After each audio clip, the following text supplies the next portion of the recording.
Nag-rides, pumunta ng Land of Peace, kumain ng isaw, namigay ng mga stickers, nagtulak ng motor, nabasa sa ulan, pumunta sa zero visibility na lugar, kumain sa gilid at tumambay. Yan ang nangyari ngayong araw na to. Tara't samahan nyo ko mga koys. Bago nga ang lahat ay nagpagas na muna tayo, pina-full tank muna natin ang ating motor kasi medyo may kalayuan ang pupuntahan natin ngayong araw na to. Dahil lilibutin natin mula Santa Cruz papuntang Bansalan ng Davao del Sur. At heto nga, ito ang pinakaunang resort na hinintuan natin. Ito ang TSG Family Resort na makikita nyo lang dito sa Barangay Binaton papuntang Kapatagan ng Digo City. Alam nyo ba mga koys na isa rin to sa mga gusto kong spot dito banda kasi nga kapag umaambon yung panahon ay napupuno ng fog ang daan dito. At di lang yan kasi nga ang Barangay Binaton ay sagana sa durian na mabibili mo lang sa murang halaga. So yun nga, nagpatuloy tayo sa ating biyahe. At habang bumabiyahe tayo ay may ipapakita ko sa inyong napakagandang rock formation. Minto tayo dito kasi may nakita akong napakagandang view dito. Isang rock formation to. Yan, nakikita nyo. At saka dito mga koys, kapag nagtra-rides kayo, kailangan nyo mag-ingat lalo na kapag umuulan kasi delikado ang dito banda. Makita nyo doon. Yan. Yan. Makikita yun dyan sa gilid. Merong batong nahulog. Galing yan sa taas. Tsaka napakadelikado dito mag-rides kapag umuulan. Malakas yung ulan kasi gumuguho yung lupa dyan minsan. Kaya kailangan nyo magdoble ingat. Kapag lalo na kapag nagra-rides kayo na yung masyadong maulan yung panahon. At heto nga, napatuloy tayo sa ating biyahe. At habang bumabiyahe tayo ay nadaanan natin ang pangalawang resort mula doon sa TSG Family Resort papuntang Waco Waco Mountain Resort. At ito nga, uminto tayo dahil ipapakita ko sa inyo itong lugar na to. Dito naman mga koys, uminto tayo dito kasi dito sa makikita nyo sa taas merong fogs na naka sa puno. Ayan. Isa nga rin sa mga nagustuhan ko dito sa Waco Waco Mountain Resort mga koys kasi nga kapag umaambon ng panahon ay nagsi-zero visibility dito. Kaya hindi talaga ako nagsasawang bumalik-balik dito. At dito naman sa unahan mga koys ay ito yung daan papuntang Camp Sabros. Hindi na tayo pumasok kasi nga meron pa tayong pupuntahan doon sa unahan. So dito mga koys, minto muna tayo dito sa may Altamers kasi may papakita ko sa inyo dito. Ito yung Altamers Mountain Resort. Yan.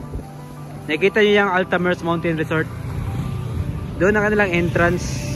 Pwede kayo Casa Teresa, Cafe Kamalig, Class Pavilion, Vista House, swimming pool, view deck, or kahit na pang ATV trail, meron din silang meron rin silang anong tawag doon, play park.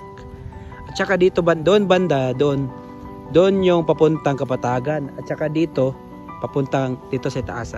Wait lang. Doon papuntang Kapatagan niya, tapos dito papuntang Land of Peace. So pupunta tayo doon sa itaas papuntang Land of Peace dahil papakita ko sa inyo kung ano ang view doon kasi libre lang, walang bayad doon sa Land of Peace at may enjoy mo na ang magandang view, makapag-picture. So tara, papakita ko sa inyo. Tara, let's go. So dito mga koys, nandito tayo ngayon sa Land of Peace. Ipapakita ko sa inyo kung gaano kaganda talaga ang view dito. So ayun, meron na kayo nakikita mga tao doon sa ibaba. Ayan, nakikita ko. Yan. Pag pumunta kayo doon, makikita nyo yung itong Land of Peace. Yan yung Land of Peace na yung malalaking semento. Napaganda dito puntahan kasi walang entrance dito, walang entrance fee. Pwede kayo mag-TikTok or mag-picture sa Land of Peace. At doon, pwede maglaro yung mga bata doon. So nakikita nyo sa unahan. Ayan.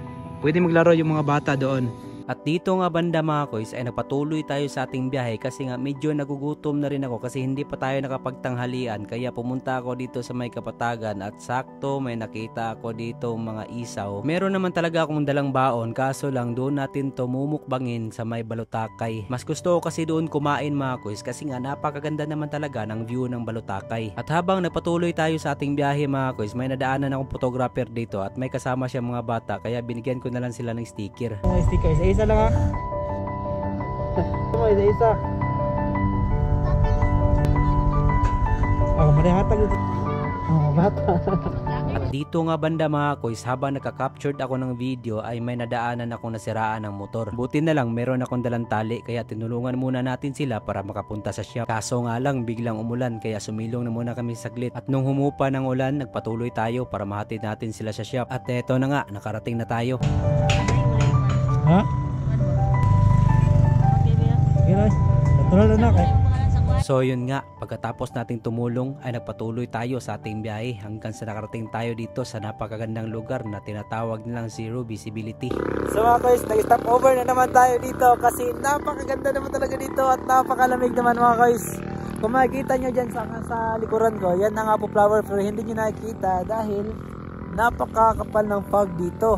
Grabe, sulit.